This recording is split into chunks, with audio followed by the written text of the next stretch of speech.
پیارے بچوں، ہماری کہانی چل رہی ہے حضرت نوح علیہ السلام۔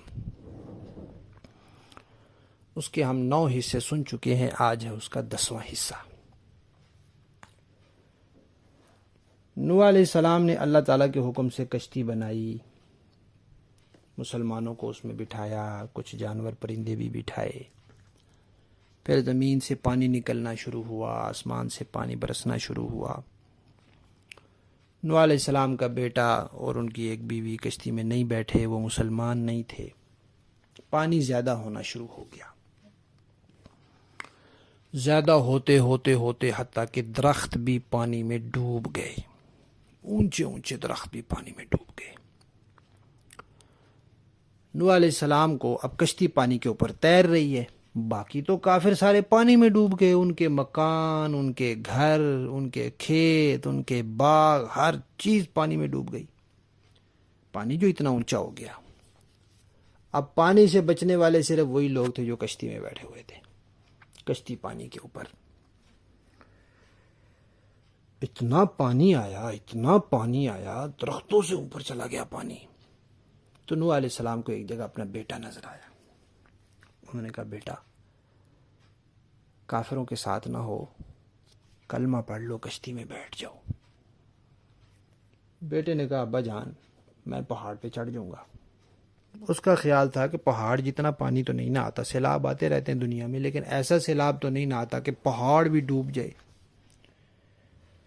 نوح علیہ السلام نے اس کو سمجھایا کہ بیٹا یہ اللہ کا عذاب ہے، اور اللہ کے عذاب سے پہاڑ نہیں بچا سکتا۔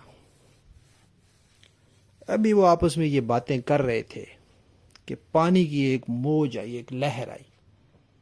آپ نے دیکھا ہے نا بچوں، جنہوں نے سمندر دیکھا ہے انہوں نے دیکھا ہوگا، جنہوں نے بڑے دریا دیکھے انہوں نے دیکھا ہوگا، جھیلیں بڑی دیکھی ہوں گی کہ جب ہوا چلتی ہے تو پانی ادھر ادھر ہوتا ہے، پھر پانی کی لہریں ہوتی ہیں، موجیں ہوتی ہیں۔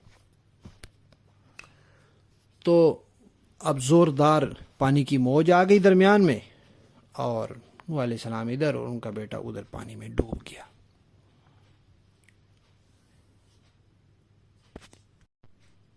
کافر کو تو کشتی میں بٹھا نہیں سکتے تھے، اللہ تعالیٰ نے منع کیا تھا۔ نوح علیہ السلام اس کو یہ کہہ رہے تھے کہ مسلمان ہو جاؤ، پھر کشتی میں بیٹھ جاؤ۔ وہ نہیں بیٹھا۔ پھر نوح علیہ السلام نے اللہ تعالیٰ سے دعا کی کہ یا اللہ، آپ نے مجھے کہا تھا کہ میں آپ کو بھی بچا لوں گا، آپ کے گھر والوں کو بھی بچا لوں گا، تو آپ کو پتہ ہے یہ میرا بیٹا ہے، تو یہ بھی میرے گھر والوں میں شامل ہے، تو اب آپ اس کو بچا لیں، اس کو بھی ایمان کی توفیق دیں، یہ مسلمان ہو جائے، پھر تاکہ ہم اس کو کشتی میں بٹھا لیں۔ اللہ تعالیٰ نے فرمایا نوح علیہ السلام کو کہ اللہ تعالیٰ کسی کو زبردستی مسلمان نہیں کرتے، اپنی مرضی سے جو مسلمان ہو جائے ہو جائے۔ یہ نہیں ہوا مسلمان، یہ کافر رہا۔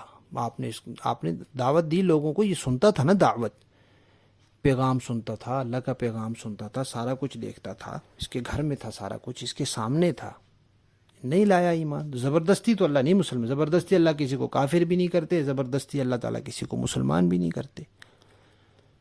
تو جب یہ مسلمان نہیں ہوا تو اب یہ آپ کے گھر والوں میں شامل بھی نہیں رہا۔ آپ اللہ کے نبی ہیں، آپ کے اہل خانہ میں، آپ کے گھر والوں میں وہی ہوگا جو مسلمان ہوگا۔ جو مسلمان نہیں ہوگا وہ آپ کے گھر والوں میں بھی نہیں ہوگا، چاہے وہ آپ کی بیوی ہو، چاہے آپ کا بیٹا ہو، بیٹی ہو، کوئی بھی ہو۔ تو نوح علیہ السلام نے پھر جب اللہ تعالیٰ کی یہ بات سنی تو پھر انہوں نے کہا کہ بالکل ٹھیک ہے کہ اللہ تعالیٰ فرما رہے ہیں کہ جو نبی ہوتے ہیں ان کے گھر والوں میں وہی بندہ شامل ہوتا ہے جو مسلمان ہوتا ہے، جو مسلمان نہیں ہوتا وہ ان کے گھر والوں میں شامل ہی نہیں ہوتا۔ پھر کیا ہوا؟ پھر ہم انشاءاللہ کہانی کے 11ویں حصے میں سنیں گے۔ ہماری کہانی حضرت نوح علیہ السلام، اس کا 10واں حصہ ختم۔